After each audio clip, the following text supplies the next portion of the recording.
The stories always seem to start the same way. A concerning injury. We noticed that he had a little bump on his abdomen. Which Holly Simonton says then leads to a trip to the hospital. And literally within minutes of meeting me, there were basically outright accusations to my face. Turns out, parents in Georgia aren't the only ones fighting to be heard, because we didn't find Holly in Atlanta. We found her here in Boyd, Texas, where parents have been lobbying lawmakers for years to get an independent second medical opinion before taking their children away. It's why we hit the road to learn more about SB 1578, a piece of legislation that for the past 3 years has meant hope for families in Texas who say they're falsely accused of abuse. They're the first to admit they understand completely that an investigation was needed. We are wanting due process. We're wanting better checks and balances, and the truth should always be the most important goal here for everybody. Simonton says that search for truth started with families willing to speak up. This incident has broken our trust in the healthcare system. Just months after their nightmare, in 2021, she found herself testifying at the Capitol. I was terrified. I actually wanted to back out as we were traveling to Austin. But she had seen the power of a second opinion. So our pediatrician looked over Hudson, he was fine. And she's like, we're not putting him through all of that invasive abuse workup. And she was so fired up. And it meant the world to me, because without her, I don't know where we would be. Because of that advocacy, the Simontons never lost custody. But other parents told lawmakers they weren't so lucky. The CAF in our case never accepted our daughter's diagnoses, and even went so far as to use our family's case as an example of abuse at a national conference without our permission. That it didn't matter what we said, that he only listened to the child abuse doctors. How long was the child out of your? It was almost 2 years. I missed my son's first birthday. It was that kind of testimony that helped win legislative allies like Representative James Frank, the chair of the Human Services Committee. When you first started talking about this issue, did you find that lawmakers were educated on it, or was there skepticism? I think there was a lot of skepticism. Frank says that's why lawmakers raise concerns with hospitals and child abuse pediatricians, or CAPS, more than a year before this committee meeting, expecting they would, on their own, make changes. So any specific changes in the last couple of years? Not that I can pinpoint.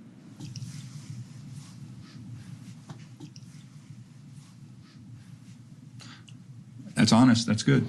He had hoped those conversations would prompt hospitals to change their policies without the need for legislative action. And I guess I am incredibly disappointed about the lack of process changes within the child abuse or the children's hospitals in this case. I don't have any kids that young anymore, but unless their life depended on it, I would not take them to one of these places. I mean, I think we can make it better as legislators, but until the culture changes, I don't think it's going to be fixed. Texas has 23 child abuse pediatricians, and Representative Frank believes the state should reconsider their role. There's a big difference between calling CPS and saying, look, we're seeing some things that are unusual here. You probably ought to check. Versus calling CPS and saying, I have found child abuse, and in some cases, and I know which parent's doing it. Frank says Texas has tried to train caseworkers within the state's child welfare agency to use a CAPS information as an opinion, not the only opinion. But he knows that's hard when agency turnover leaves young caseworkers to make some pretty serious decisions. Almost 3 years after Texas tried to improve due process, Simonton says the law, as written, isn't enough. A lot of parents don't even know they have the right to a second medical opinion. The CPS isn't going to tell them that, and the child abuse pediatricians aren't going to tell them that. So parents don't know they have that right. Which is why in the next legislative session, she hopes Texas lawmakers will debate how to make the intent of the law clear and enforce it. I think you've seen in Georgia, and certainly we've seen here, there's plenty of times where they have created harm. out of thin air when it just didn't need to be done. Illinois is having similar discussions. Proposed legislation in that state mandates child abuse pediatricians identify themselves and their role, and it orders hospitals to provide parents with their child's complete medical record.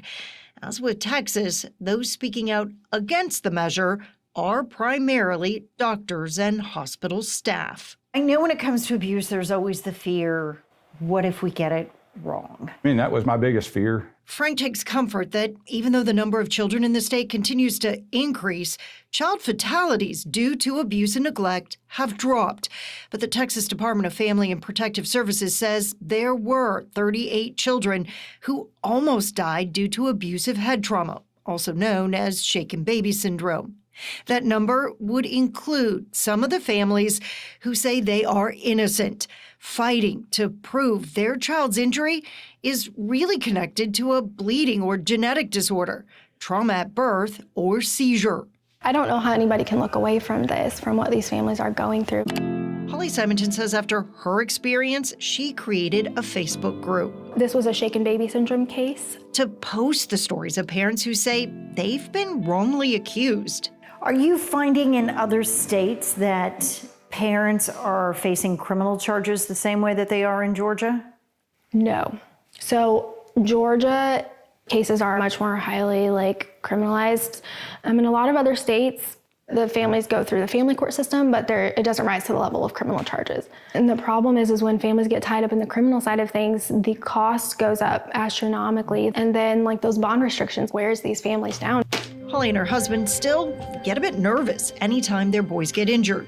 When Hudson broke his collarbone, her first thought was, Oh my goodness, thank God there are witnesses around. But we still panicked. Which hospital do we go to? We stopped in the parking lot and thought, are we putting our child in more danger by bringing them into this hospital? do you ever find that you have those moments where you read things like the Happy Mother's Day card and you think, I might not have had this gone a different way? Yeah, all the time. Sorry.